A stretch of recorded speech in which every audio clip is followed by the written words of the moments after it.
কোটা আন্দোলন নিয়ে শীর্ষ খবর। শিক্ষার্থীরা ফিরলেও শিক্ষকরা না গেলে ক্লাস হবে কিভাবে? কোটা আন্দোলনকারীদের বিরুদ্ধে মামলা করল পুলিশ।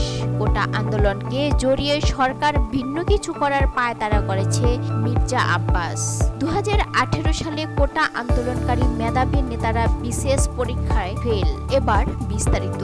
শিক্ষার্থীরা ফিরলেও শিক্ষক না গেলে ক্লাস হবে কিভাবে? বাংলাদেশের পাবলিক বিশ্ববিদ্যালয়গুলোতেই 2 সপ্তাহ ধরে শিক্ষার্থী ও শিক্ষকদের আন্দোলন চলছে। কোটা সংস্কারের দাবিতে শিক্ষার্থীরা এবং পেনশন স্কিম বাতিলের দাবিতে শিক্ষকরা আন্দোলন করেছেন। কোটার আন্দোলনে দেশের প্রায় সকল উচ্চশিক্ষা প্রতিষ্ঠানের শিক্ষার্থীরা সম্পৃক্ত হলেও পেনশনের আন্দোলনে কোনো গোষ্ঠীর প্রতিনিধিত্ব করছি না, আমরা পুরো দেশের প্রতিনিধিত্ব করছি।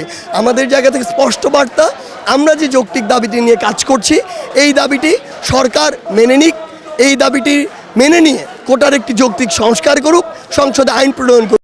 মূলত পাবলিক বিশ্ববিদ্যালয়ের শিক্ষক কর্মচারীদের ছাড়া আর কাউকে দেখা যায়নি। কোটা আন্দোলনকারীদের বিরুদ্ধে মামলা করল পুলিশ। কোটা সংস্কার আন্দোলন থেকে পুলিশ যানবাহন ভাঙচুর মামলা এবং মারধরের অভিযোগে শাহবাগ থানায় মামলা করেছে পুলিশ। এতে আসামি হিসাবে অজ্ঞাত পরিচয় অনেক শিক্ষার্থী উল্লেখ করা হয়েছে। গতকাল শুক্রবার রাতে রাজারবাগ পুলিশ লাইসেন্সের পরিবহন বিভাগের গাড়ি চালক খলিলুর রহমান বাদী হয়ে রাজধানীর শাহবাগ থানায় এ মামলা করেন। বলা হয়েছে, বিবাদীরা বেআইনিভাবে জড়ো হয়ে দাঙ্গা সৃষ্টি করে, সরকারি কাজে বাধা দেন এবং সম্পত্তির ক্ষয়ক্ষতি করেন। কোটা আন্দোলনকে জড়িয়ে সরকার ভিন্ন কিছু করার পায়তারা করেছে মির্জা আব্বাস।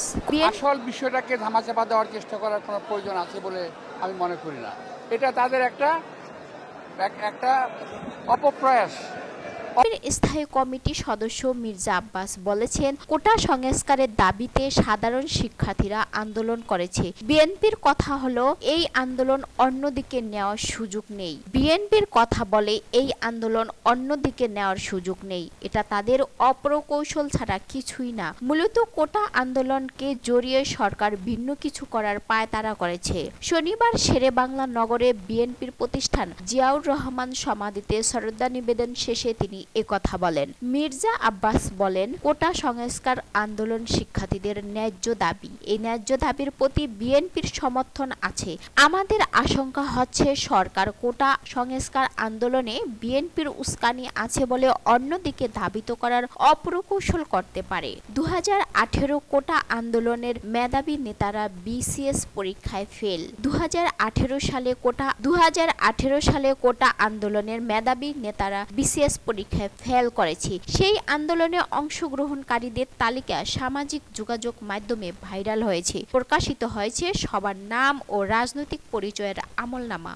এতে দেখা গেছে আন্দোলনকারীদের যারা বিসিএস এ অংশগ্রহণ করেছেন তাদের অধিক অংশই এই পরীক্ষায় অকৃতকার্য হয়েছেন। বিসিএস এ অংশ নেওয়া 2018 সাল থেকে কোটা বিরোধী আন্দোলনে নেতৃত্ব দানকারীদের একটি তালিকাও সামাজিক যোগাযোগ মাধ্যমে প্রকাশ করা হয়েছে।